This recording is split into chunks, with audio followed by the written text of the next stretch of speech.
waxaana wanaagsan daawadayaal idilkiinba meel kastoo aad joogtaan kusoo dhowaada barnaamijkeenna falanqeynta xogta caalamka. ramadaan kariim ayaan hawada idinka leenahay. barnaamijkeena daawadayaal qodobada aynu diradda ku saari doonno haddii allaha awoodda leh uu raalli ka noqdo waxaa ka mid a 3 qodob oo la sheegay inay sabab u noqon karaan in dagaalka ka socda wadanka Ukraine uu ugu sii faafo dalalka wadamada Yurub, iyo sidoo kale qodobada hortaagan NATO iyo waxa ay ka cabsanayso NATO haddii ay ku beeri lahayd dagaalka ka socda Ukraine. barnaamijka ayaan daawadayaal ku falanqeyn doonaa. madaxweynaha Mareykankana waxaa laga soo sheegayaa inay fadeexad weyn ku habsatay xilli uu si kulul u dhaleecinayay madaxweynaha wadanka Ruushka Vladimir Putin. qodobadan ayaan ku eegaynaa mar kale daawadayaal soo dhowaada. waagaag aynu ku bilowno. wasiirada gaashaandhigga ee wadamada xubnaha ka ah NATO ayaa isbuucani waxay yeesheen kulamo isdaba joog ah kana dhacay Belgiumka, gaar ahaan Brussels, waxaana halkaasi go-aan looga gaarayay heerka la gaarsiin karo caawinaada militari ee NATO u fidiso Ukraine, caqabadaha waaweyn ee NATO horyaala, dagaalka Ruushka iyo Ukraine u dhexeeya, iyo sidoo kale hubka ku filan sidii loo siin lahaa Ukraine oo ay u taageeri lahaayeen NATO wadankaasi iyadoo dagaalka aan si toos ah loogu biirin. inta uu socday dagaalkan, Ukraine ayaa waxay si isdaba jooga NATO uga codsatay in ay ka caawiyaan dagaalka. mas-uuliyiinta Ukraine waxay sheegeen inay si degdeg ah ugu baahan yihiin hubka reer galbeedka si loo hakiyo gulufka Ruushka uu ka wado gobolka dhinaca bari ee Donbass. hubka Ukraine ay rabto waxaa ka mid ah gantaalada casriga ah ee lidka taangiyada, kuwa lidka diyaaradaha iyo hub kale oo casri ah. ciidanka Ukraine waxaa la gaarsiiyey hub badan oo ka mid ah kuwaan soo sheegnay, waxaana ay u adeegsadeen dagaalka ay kula jiraan militariga Ruushka ee ku duulay dalkaasi, balse waxay weli u baahan yihiin hub dheeraada. waxay dalbadeen diyaaradaha dagaalka iyo hubka difaaca hawada. sidoo kale waxa ay doonayaan in NATO hawada kusoo rogto xayiraad dhaqdhaqaaqa diyaaradaha ka caagan. Ruushka ayaa eedeymo kulul waxay u jeediyeen wadamada reer galbeedka, waxaana ay kasoo horjeesatay in NATO u fidiso taageero dalka Ukraine. su-aalo badan ayaa la iska weydiinayaa in NATO dagaalkani ay ku biirto. jawaabta oo sahlan waa inay ka cabsanayaan dagaal weyn oo qarxa. hogaamiyaasha dalalka reer galbeedka waxay ka cabsanayaan in Ruushka uu Ukraine u adeegsado hubka nuclear-ka ee ridada gaaban, ama in dagaalka Ukraine uu noqdo mid weyn oo ku faafa Yurub oo dhan. 3 arrimood ayaa sabab u noqon kara in NATO ay si toos ah ugu biirto dagaalka Ruushka iyo Ukraine. tan koobaad waa in diyaaradaha dagaalka la siiyo Ukraine. ilaa hadda in ka badan 30 wadan oo reer galbeed ah waxay gargaar militari siiyeen Ukraine, waxaana ku kacay dhaqaale dhan 1 bilyan oo euro oo midowda Yurub ku bixiyay Ukraine, iyo 1.7 bilyan oo dollar oo Mareykanka ku bixiyay wadanka Ukraine. hase ahaatee lacagtaasi waxay ilaa hadda kusoo kooban tahay hubka fudud. hubka ugu badan ee militariga Ukraine la siiyo waxaa ka mid ah gantaalada Stinger oo ah kuwa askarta ay xambaari karaan. horeyna waxaa loogu adeegsaday in lagu soo rido diyaaradaha Ruushka markii uu socday dagaalkii Soviyetka ee Afghanistan.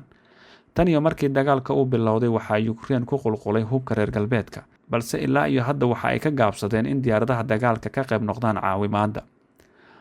dalalka NATO xubnaha ka ah ayaa ka cabsanaya haddii Ukraine ay caawimaad taangiyo iyo sidoo kale diyaarado dagaal siiyaan, Ukraine ay ka dhignaan doonto tallaab NATO ah oo dagaalka ay toos ugu biirtay, islamarkaana Ruushku sidaasi uu u tixgelin doono. sidaas oo ay tahay dhowr wadan oo xubno ka ah NATO ayaa dhowaan u diray Ukraine taangiyo badan sida T-72. hase ahaatee taangiyadan waxaa sameeyey wadamada la isku oran jiray Sovietka.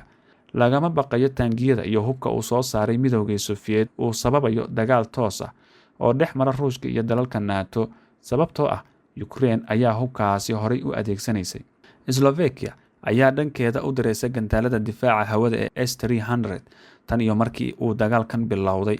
tallaabooyinka noocan oo kale ah waxa ay ahaayeen kuwo u muuqda inay sababi karaan halis oo aan lagu fikirin haddii aad og tahay iyo haddii kaleba. Ukraine oo ka mid ahayd qaybta ugu weyn ee midowgii Soviet waxay haysataa tirada ugu badan ee hubkii uu soo saaray midowgii Soviet, marka laga reebo casriyeynta qalabka militariga Ruushka uu ku sameeyey 20kii sano ee lasoo dhaafay.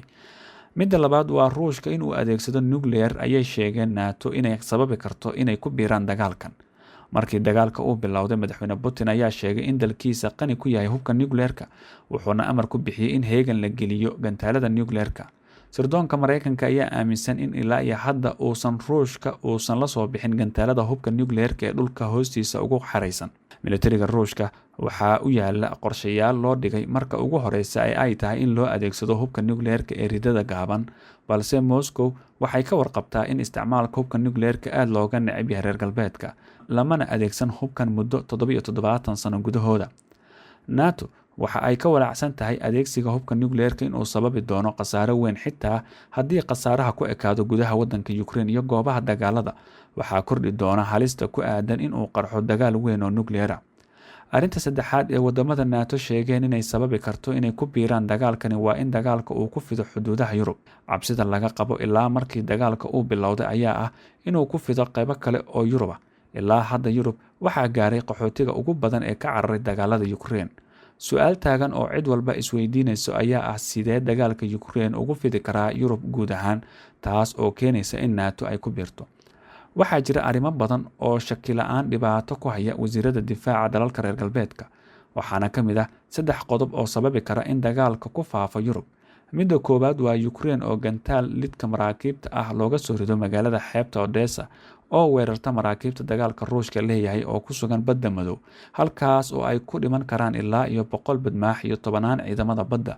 Waxay kalifaysaa in Putin uu qaado tallaabo argoosi ah oo saameynteeda la qiyaasi karin. Midda labaad ee dagaalkan ugu faafi karo xuduudaha Yurub wuxuu noqon karaa gantaalo lagu bartilmaameedsado kolonyada hubka caawinaadda ee Ukraine ee ka soo gaara dalalka xubnaha ka ah NATO sida Poland iyo Slovakia. Haddii dad u dhashay wadamada NATO lagu dilo weeraradan waxay dhiirigelinaysaa qodobka 5 ee dastuurka ee u yaala NATO ee dhigaya haddii hal wadan la weeraro ay u heliyaan dalalka kale, taa oo keenaysa in NATO ay toos u gasho dagaalka Ruushka iyo Ukraine. Midda saddexaadna waa haddii dagaalka ka socda Donbass uu sababo qarax weyn oo ka dhasha mid ka mid ah warshadaha hubka nuclearka, sidaasna sunta kiimikada ku faafto ayaa keeni karta inay xiisadani si weyn ugu biiraan wadamada midowda Yurub iyo NATO. Arrintan ayaa hore u dhacday balse cidna waxba kuma noqon hubka kiimikada. Hase yeeshee haddii kiimikada noocaas ah ay sababto dhimasho sida mar horeba dhacday dagaalka Suuriya, waxaa qasab noqonaysa in NATO arrintani ay toos u farageliso. Dhanka kalena haddii aynu eegno daawadayaal, dadka firfircoon ee baraha bulshada aadka u adeegsada ayaa wareejinaya muuqaal muujinaya madaxweynaha Mareykanka Joe Biden oo la kulmay xaalad ceeba xilli uu khudbad u jeedinayay taageerayaashiisa, taas oo ka dhigtay inuu noqdo midka loogu hadalheynta badnaa baraha bulshada ee dunida. Sida ku cad muuqaalka, madaxweyne Biden oo la hadlayay isku soo baxyo taageerayaashiisa ayaa Biden waxaa si la yaab leh ugu saxarootay shimbir, balse wax dana kama aanu muujin dhacdadan. Sida muuqaalka laga arkayo, waxaa la arkayay muuqaalka shimbirtaasi oo saxaro weyn ku daysay madaxweynaha dalka Mareykanka Joe Biden intii uu ku guda jiray khudbadiisa uu uga hadlayay dagaalka Ukraine oo uu ku weeraray madaxweynaha dalka Ruushka Vladimir Putin. Fasiraadda laga bixiyay saxarada shimbirtaasi ku sii daysay oo la arkayay suudkiisii qayb dhan oo uu caddaan isku bedelay ayaa lagu tilmaamay in Biden isku bedelay qashin. Tallaabooyinka Washington ay fulin doonto ayuu ka hadlay Biden intii lagu guda jiray khudbadiisa iyo sidoo kale dhibaatada weyn ee dunida ku soo wajahan kadib dagaalka dhex maray labada dal ee soo saara sareenka ugu badan dunida. Biden waxa uu yiri labada soo saar ee ugu waaweyn qamadiga dunida, Ukraine iyo Ruushka, ma aysan sameynin wixii loo baahnaa inay sameeyaan, sidaasi darteed qiimuhu wuu sii kordhayaa, arrimuhuna way sii xumaanayaan dunida. Dhinaca kale, Biden waxa uu tilmaamay weerarka Ruushka ee Ukraine inuu sababay qiimaha saliidda ee la soo saaro inuu kor u kaco dunida oo dhan. Wuxuu xaqiijiyay in amar uu ku bixiyay in la sii daayo 1 milyan oo fuusto maalin walba keedka shidaalka istiraatiijiga Mareykanka. Madaxweyne Biden ayaa sheegay in ka badan 30 dal ay kordhiyeen keedka saliidda istiraatiijiga ah. Waa tii ugu weyneed ee taariikhda iyadoo qiimaheedu uu ka badan yahay 240 milyan fuusto maalintii. Biden waxa uu adeegsaday ereyga xasuuq si loo qeexo waxa ka socda Ukraine. Waxa uu muuqday eedeymo loo jeedinayo ciidamada Ruushka ee sii wada weerarka ka dhanka ah Ukraine. Madaxweynaha Mareykanka ayaa ku tilmaamay dhigiisa Ruushka keligii taliye oo ku dhawaaqay xusuuq qayb ka mid ah dunida. Yeelkeeda, arrinta hadalheynta badan ee saxarada shimbirta ayaa keentay in falcelin kala duwan laga bixiyo, gaar ahaan marka la joogo Ruushka oo si adag ugu tilmaamay in Biden uu isku bedelay qashin shimbiruhu ay ku saxaroodaan. Dawladda qiimaha iyo qadarinta naga mudan barnaamijkeena falanqaynta xogta caalamka oo naga intaas barnaamijkan ka xigeentan ku kulmi doona. Nabadgelyo. Assalaamu calaykum waraxmatullaahi wabarakaatuh.